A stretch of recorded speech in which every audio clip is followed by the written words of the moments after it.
أعوذ بالله من الشيطان الرجيم بسم الله الرحمن الرحيم أولما أصابتكم مصيبة قد أصبتم مثليها قلتم أن هذا قل هو من عند أنفسكم إن الله على كل شيء قدير وما أصابكم يوم التقى الجمعان فبإذن الله وليعلم المؤمنين وَلِيَعْلَمَ الَّذِينَ نَافَقُوا وَقِيلَ لَهُمْ تَعَالَوْا قَاتِلُوا فِي سَبِيلِ اللَّهِ أَوِ ادْفَعُوا قَالُوا لَوْ نَعْلَمُ قِتَالًا لَاتَّبَعْنَاكُمْ هُمْ لِلْكُفْرِ يَوْمَئِذٍ أَقْرَبُ مِنْهُمْ لِلْإِيمَانِ يَقُولُونَ بِأَفْوَاهِهِمْ مَا لَيْسَ فِي قُلُوبِهِمْ وَاللَّهُ أَعْلَمُ بِمَا يَكْتُمُونَ الَّذِينَ قَالُوا لِإِخْوَانِهِمْ وَقَعَدُوا لَوْ أَطَاعُونَا مَا قُتِلُوا قل فادرؤوا عن أنفسكم الموت إن كنتم صادقين ولا تحسبن الذين قتلوا في سبيل الله أمواتا بل أحياء عند ربهم يرزقون فرحين بما آتاهم الله من فضله ويستبشرون بالذين لم يلحقوا بهم من خلفهم ألا خوف عليهم ولا هم يحزنون يستبشرون بنعمة من الله وفضل وَأَنَّ اللَّهَ لَا يُضِيعُ أَجْرَ الْمُؤْمِنِينَ صدق اللہ العظیم۔ وہی غزوہ احد کے پس منظر میں ساری بات چل رہی ہے۔ فرمایا کہ اولما اصابتکم مصیبت، تو کیا جب تم کو کوئی مصیبت یا تکلیف پہنچی ہے، قد اصبتم مثلیہا، تو اس طرح کی تکلیف تم ان کو بھی پہنچا چکے ہو، یعنی بدر کے اندر اس طرح کی تکلیف تم ان کو بھی پہنچا چکے ہو۔ قلتم ان ھذا، تو پھر تم یہ کہتے ہو کہ یہ کیسے آئی، یعنی بعض جو مسلمان جو تھے ان کے دل میں یہ بات آ گئی کہ جب اللہ کے رسول ہمارے درمیان موجود ہے تو پھر ہمیں شکست کیسے ہو سکتی ہے۔ تو اللہ فرماتے ہیں تم یہ کہتے ہو یہ کیسے ہوا، قل ہوا من عند انفسکم، آپ ان سے فرما دیجئے کہ تمہاری ہی وجہ سے ہوا، یعنی تم نے جب ایک حکم عدولی کی نبی کی تو یہ اس کی وجہ سے یہ ساری بات تمہارے سامنے آئی۔ ان اللہ علی کل شیء قدیر، بے شک اللہ ہر چیز پر قادر ہے۔ وما اصابکم یوم التقى الجمعان فباذن اللہ، فرمایا جس دن دو فوجیں دو گروہ آمنے سامنے ہوئے اس دن جو تم کو پہنچا، یعنی جو تکلیف پہنچی، فباذن اللہ، تو تھی تو اللہ کے حکم سے، ولیعلم المؤمنین، لیکن مقصد اس کا یہ تھا کہ اللہ جانچ لے کون حقیقی مومن ہے، کون اصل مسلمان ہے، کون حقیقی مومن ہے، تاکہ ان کی جانچ ہو جائے، پرکھ ہو جائے، وہ الگ ہو جائیں۔ وَلِيَعْلَمَ الَّذِينَ نَافَقُوا، اللہ ان کو بھی جان لے جو منافقت کرتے ہیں۔ وَقِيلَ لَهُمْ تَعَالَوْا قَاتِلُوا فِي سَبِيلِ اللَّهِ أَوِ ادْفَعُوا، ان کو جب یہ کہا جاتا ہے کہ آؤ اللہ کے راستے میں لڑو، جہاد کرو، أَوِ ادْفَعُوا، یا کم از کم مدافعت ہی کرو، دفاع ہی کرو، قالوا، تو کہتے ہیں، لو نعلم قتالا لاتبعناکم، اگر ہمیں یہ علم ہوتا کہ جنگ واقعی ہوگی تو ہم تمہارے ساتھ چلتے، یعنی یہ انہوں نے بہانہ بنایا کہ ایسے ہی مسلمان ڈرامہ کر رہے ہیں، اگر ہمیں علم ہوتا کہ واقعی جنگ ہونی ہے تو ضرور ہم تمہارے ساتھ چلتے۔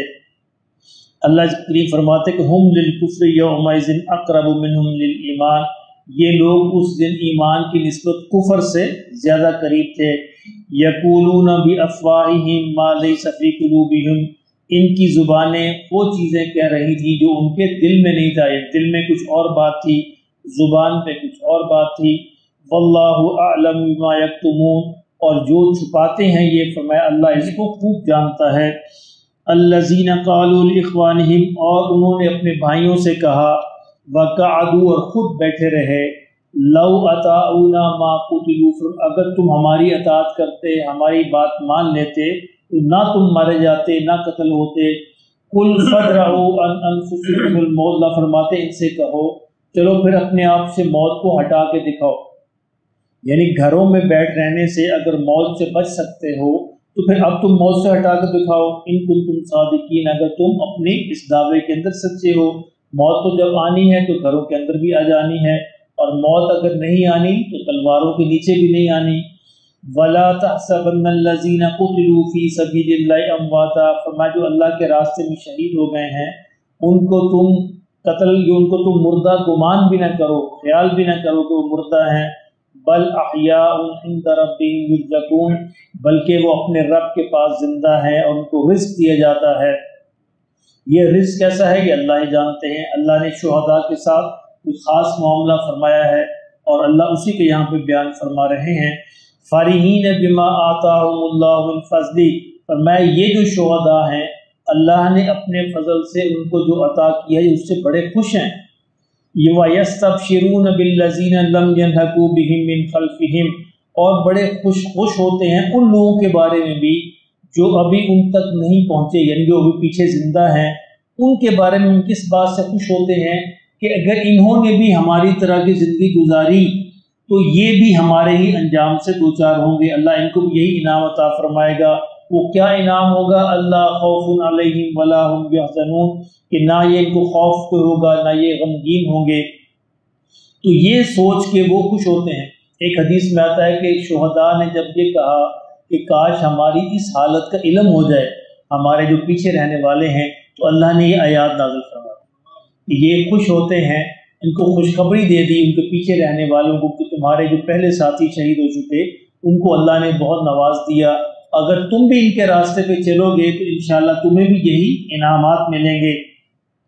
وَيَسْتَبْشِرُونَ بِنِعْمَةٍ مِّنَ اللَّهِ، اور فرمایا یہ لوگ اللہ کی نعمت و فضل اور جو فضل ان پر ہوا ہے اس سے بڑے ہی خوش ہوتے ہیں۔ وَأَنَّ اللَّهَ لَا يُضِيعُ أَجْرَ الْمُؤْمِنِينَ، اور اللہ اسی طرح مومنین کو اجر کو ضائع نہیں کرتا۔ جو بھی ان کے راستے پہ چلے گا، جو بھی یہ راستہ اختیار کرے گا، جو بھی ان کی پیروی کرے گا، تو ان کو بھی اللہ ایسا ہی مقام، ایسا ہی انعام اور ایسی نعمتوں اپنے فضل سے نوازیں گے۔ وہ فضل کیا ہے کہ ان کا اسٹیٹس جو ہے، ان کا جو درجہ ہے یہ باقی مومنین سے الگ ہے، یعنی ان کے بارے میں اللہ ایک خاص اہتمام فرماتے ہیں۔ حضور نے فرمایا صلی اللہ علیہ وسلم ایک حدیث میں جس کا مفہوم یہ ہے کہ ان کی جو روحیں ہیں شہداء کی پرندوں کی